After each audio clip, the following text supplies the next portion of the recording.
I don't know if there's an Aiden versus Tater rivalry at the moment, but I would definitely say there's an X-Ray associated rivalry brewing with a little sprinkle of Schumacher. Mm-hmm. Because Schumacher, obviously Schumacher and X-Ray, they kind of are rivals over in Europe, right? They're Yeah. big rivals Mm-hmm. on road and off road. And over here, it seems like every time I go to one of these 10 scale races, it just seems like the X-Ray team is bigger and bigger every time I go there. Yeah. I can't imagine what it's going to look like at Island in a couple of weeks, in a week's time. It's going to be massive, and I totally agree with what you're saying about what's happening, and I don't think neither one of these guys, when I talk to them individually, I just did at the Roar Nationals, Tater and Aiden. When I start talking to them about it, they all are smiling, right?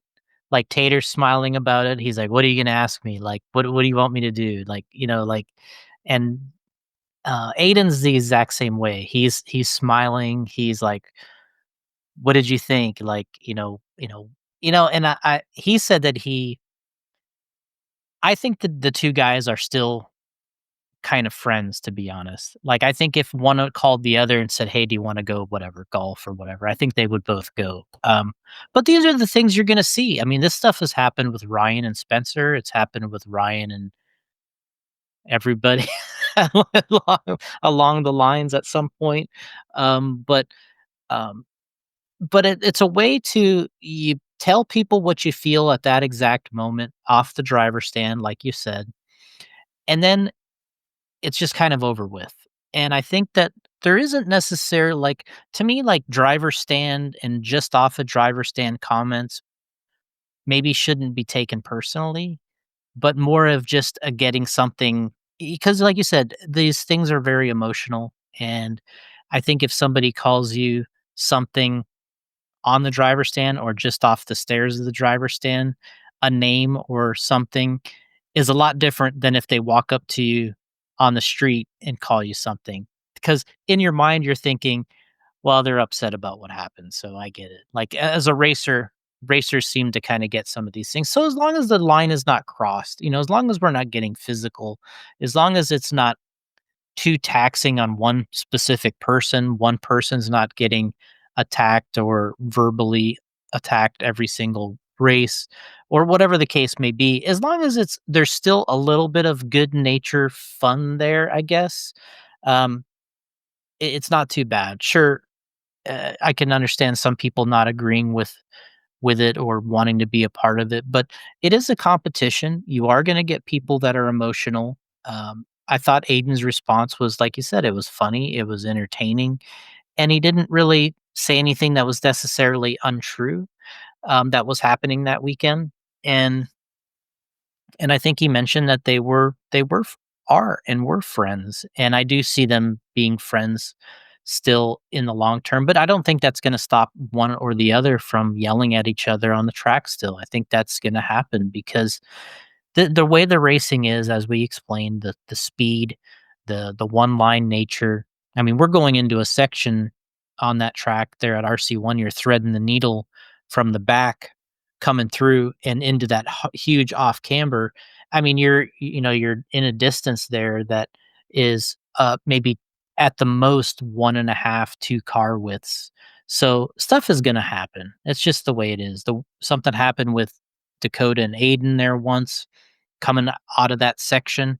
They got into it a little bit, and Aiden wasn't, or both weren't really happy with the way it turned out. And I think that you're gonna go into that a little bit later. But I think we're gonna have this, and I think as long as it stays kind of in the building and it stays on the driver's stand and just off the stairs, it's okay to have a little bit of playful stuff, but as long as it doesn't turn nasty. And I don't think that relationship between the two of them are that nasty. There's probably a little bit of jealousy on both sides that they have to kind of work themselves through. Um, like you said, one being a world champion, the other one not, but maybe Aiden is really more the overall a little more successful of the racer, but didn't win the world. So those are the things you got to deal with in life. Those aren't, those are the realities of life. Sometimes uh, one guy gets the big prize, some guy gets a bunch of little prizes, or whatever the case may be. That's the way it works. But they still seem to, have gotten along over the years, but there's going to be more of these. Run-ins with different drivers, and as long as it's doesn't go too far, and we're all right there, like you said, I was there, you were there, Danny and Charlie, and I think everybody kind of understands where the line is. And I kind of thought it was over. I talked to Aiden a little bit before you grabbed him for the interview, and I was like, hey, just I know what you're upset about here right now, and I know. And he's kind of, and he looked right at me, and he's just like, I know, I understand, like, and I'm like, oh, okay, he's gonna be pretty cool. But then he grabbed the mic from me, and I was like, "Oh gosh, here we go." I couldn't do nothing. I couldn't get it back. By the way, No, no, you like it's like he takes a command of that thing. he does that. He has been doing that for quite some time, to be honest, Yeah, yeah. taking the mic. But I thought it was good. That incident you talked about, we actually analyzed that on the podcast with Damon and the chairman, and Mhm. we all came to the conclusion that it looked like Aiden. If you want to go see it, you could go see it on the previous INS podcast. Yeah, It looks like when Aiden landed, he was turning yeah. and just it was on that throttle and it just shot out. It just kind of caught it and sent him that way. I don't think he did it nefariously.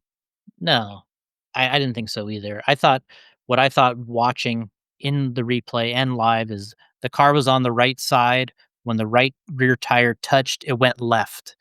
And at that point, that's when he hit Dakotah, and it looked violent for Dakotah because he flew into the other lane pretty much. So Pretty much. it looked ugly, but I don't think he's like, well, I'm just gonna take this guy out real quick. Like, I think he's just thinking I'm gonna stay in the lead. And when you come off of that section and the right rear tire hits, the car goes left.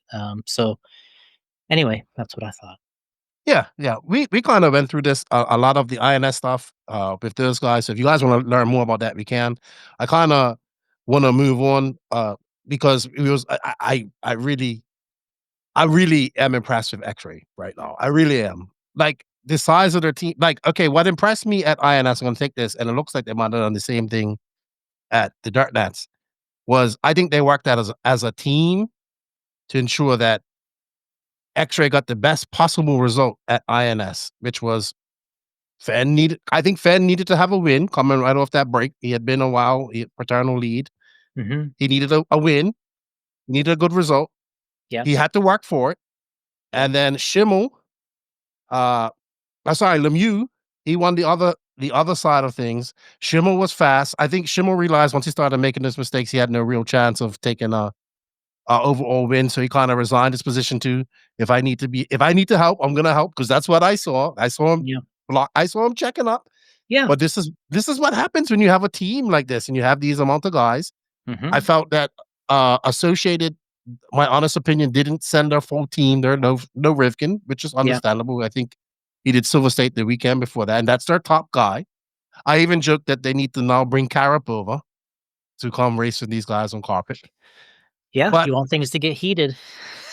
no, well, I think that what we're seeing is I don't. It must have been the same at Hoosier because I know there's a big X-ray presence there. Mhm, I think that X-ray has come into the U.S. market in the last year. Well, since let's be honest, since the forfeiture of the team of TLR, mhm. like X-ray was growing then, but then it just all those guys just went there, and they're now all together on this team. It's huge. You go to this team, you go to these races, and they're there to like kick ass and take names. That's what they're there to do, to win races. I don't think there's a particular person that they want to win. They want to just everybody. They want to win as a company. Does that make sense? Now they might have a particular person, like Fenn might be the golden child, but they also have. I think they realize that hey, we might get a victory over her, or we all have to work together. And I think Schimmel, Fenn, Lemieux, right now are three guys that can win any race out there. Yeah. No, So there's no question about it. The I think what it is, um, 100% the breakup of the TLR team is what's started all this in our area or in the US because TLR had a very, um, solid team. of drivers, not only on a world and national level, but a regional level. And the majority of them went to X-Ray, and some of them went to Schumacher. And I don't know if any went to Associated. So basically, Associated had the lion's share of the drivers, the racers, and then you had X-Ray and Schumacher. They didn't have much. They had some, but not a lot. And then it kind of the landslide happened here, and now they're X-Ray is probably sitting just as powerful from a racing standpoint as X-Ray, or as Associated and X-Ray are very comparable now in terms of talent. And then Schumacher's not that far back, with Brock, Not at all. Tom, and Nate, and other guys that I'm missing. But what I see is there's associated drivers that have been groomed coming up through the ranks that they have to deliver also. They've been given these opportunities. They've been given these, um, positions, and it's time for them to start delivering on some good results, and put them back in the position where they are the more dominant team. Have they that they've been in 10 scale over the years? So they have people there. They have people in place. They have drivers that they've kind of promoted from within, and Davy Battas, and Mhm. there's a lot of these type of drivers. Eventually, we're gonna have the Raymond um, brothers coming Others. in racing mod. So they are coming. There is a sort of another group of drivers, but at the moment it's kind of a stalemate between the Associated and the X-Ray, with the X-Ray getting a little bit better of them here so far the last few events, and guys like Brennan coming into his own. It's not that he wasn't fast; he made the A-man at the Worlds already with the TLR. People talk to me and say, "Look, the guy made the A-man at the Worlds. This guy's, he's already good." Like, didn't come from nowhere. Like, it's like we were at Hobby Action. He was probably one of the best three qualifiers there in terms of how he looked on the track. He looked fantastic. So it's possible. Yeah, I mean, but that's a great segue into one of my next topics is Schimmel.